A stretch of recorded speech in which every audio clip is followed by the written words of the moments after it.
From Camille did one Leroy, him just a steer out of space. But I kind of understand how I'm feeling now. Oh. What going, Leroy?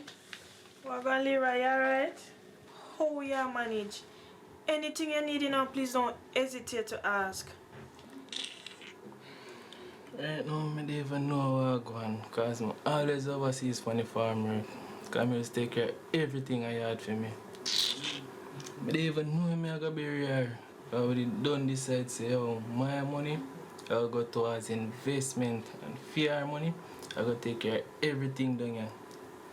I don't even know I'm going to access the funds. Don't worry yourself. Go down to the Administrator General's department. We know Camille have some money in the bank. They will help you get money from it for bury her. And they will also help you take control of her assets. So what will go after me report it? Once you bring in the right documents, them, the process begin. They will collect all our assets, them, pay our debt, manage the estate until all of the minor them turn adult. And guess what? They will assist with expenses like educational, medical, and crucial expense for the children. Leroy, don't worry yourself. Pinky know everything. So before you go in, we will help you. Alright, thanks. Yeah, man. Cheer up.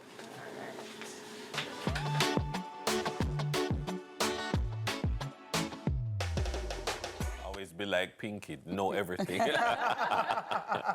Welcome back, Sunrisers. Now, the core service offered by the Administrator General is the administration of estates. This process involves numerous steps which sometimes get delayed due to both internal and external circumstances. The Administrator General and CEO in the Administrator General's department, Stacie-Ann Carty, is with us again to set things straight. Stacie-Ann, welcome back. Yes. Good morning. Good morning. How are you? I'm well. Lovely. Well, Leroy, may I share that for Leroy? Boy. Because my money get caught upon minnow money them there, and oh my goodness, and that happens a lot. All the time. All the time. So where do they even start? So give you an example. On Friday, we had customer service day at the office, and we had at least 40 persons coming in, and most of them came for what we call a funeral expense advance. Yes. Now, if you have ever had somebody in your family die, right away you have expenses. You need to bury them, you need to buy a coffin, you need to pay the funeral. Night. Well, that's a whole other story. That's a whole other story, Kitty, because we do not give funds for 9 nights. So we're not helping you to buy the goat. We're not helping you to buy the white rum to sprinkle on the casket. No. Look here, we gotta have the bands. So we have to have the bands, the duppy bands. We have to have the rum.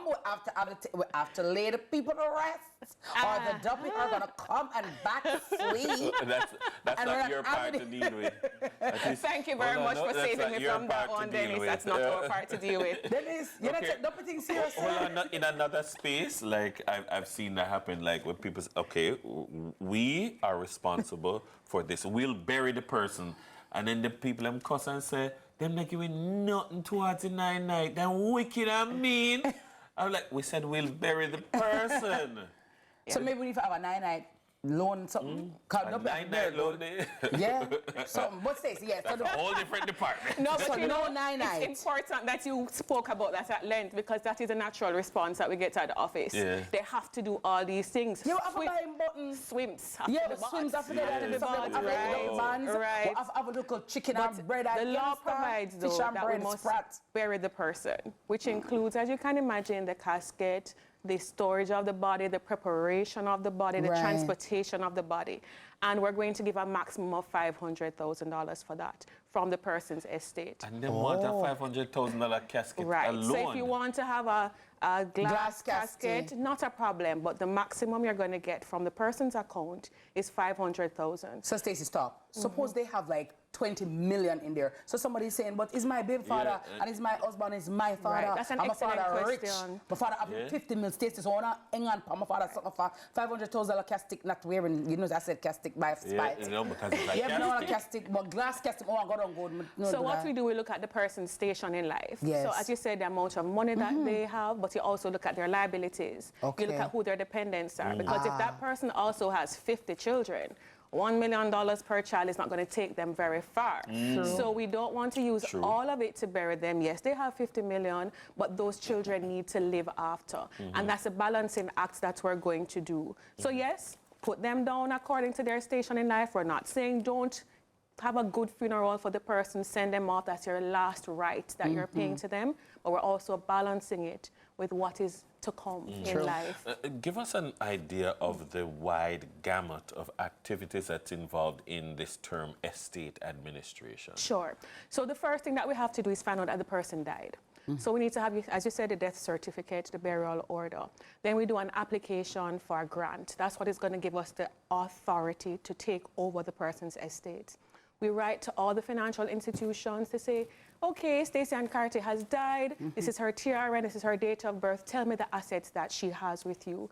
They're going to write, tell us the assets and the liabilities. We call in all the assets when we get the grant, so all the money comes in.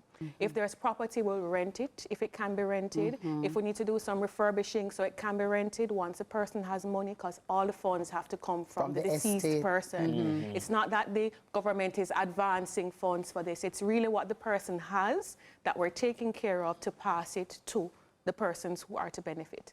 And so we'll rent the property and so forth. Some of the challenges that we have, sometimes a family member has the key and they realize they're not going to benefit and they don't want to give you the key to get into the property.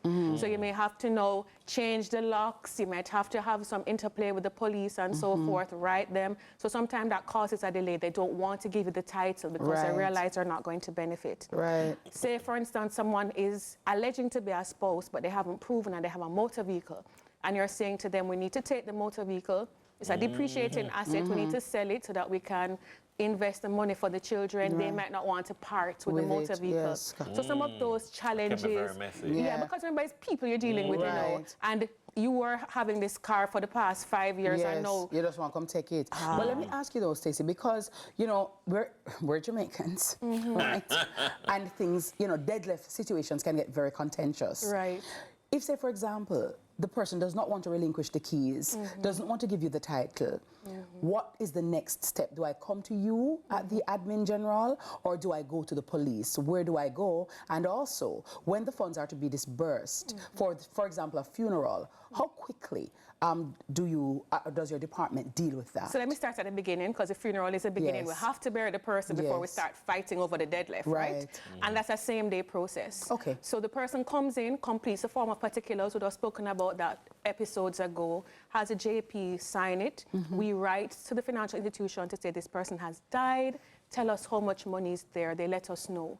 Sometimes they send an email or a fax, but sometimes you actually have to physically go. But all the banks are within walking distance from our office. You come back with the letter, we look at it, and we instruct the bank in writing.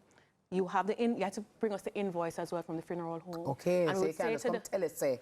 Oh, no, because we're going through it item by item, because as we said, there are some things that aren't necessary to bury the person, and so you would not get funds for that. You will get programs, you will get bookmarks, you may get some buttons, but definitely not the other extravagant items that aren't necessary. Should not get a stretch limb on a chariot. No, not now. Stacie, if you make the duffel box, maybe I tell you. So and then we would give the letter, you take it to the bank, and they'll prepare the check or the wire transfer to the funeral home. So it's a same-day process. So that is something that is a same-day process. The thing about contention, somebody not wanting to give up a title, legally there are ways to go around not being able to have a title. We do a lost title application. Or can lodge a caveat against it. Lots of options legally. You know, I've learned a lot in doing this series. I didn't know that there was a department in government that did all of these things. The thing that I've found myself asking each week is, so how long this ever go on for? Like, you could just take over a person's poorly managed life and rent out their properties in perpetuity. Like, how long does this happen? When do you bring a matter to a close? So that's a very good question. It depends on how the age of the minors. Because if somebody has somebody the law provides that you can have a baby in utero who is a beneficiary. So that's 18 years that they're a minor.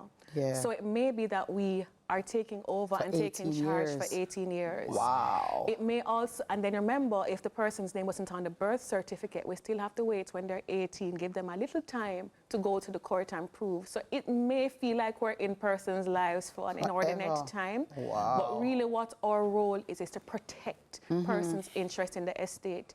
And if we were to come out when the child was 5, what kind of protection is that? Because after people dead, there is no guarantee that adults are going to do the right thing. And so you have to have somebody there, an overseer of sorts, to bring some semblance of order to what is going on. Yeah. And that's our role. Yeah. That's our role. Yeah. Yes. It's an important role. And thank you for sharing it with us. Throwing a partner for the 9-9 the duppy bands after each, the sprat bread and the peg bread them after buy. Yeah, now make no duppy bands me, my love. Stacie, they are good house. And the duppy me. Stacie could have tricked me. Throw the partner after the 9-9 money. Store that up by your roof there.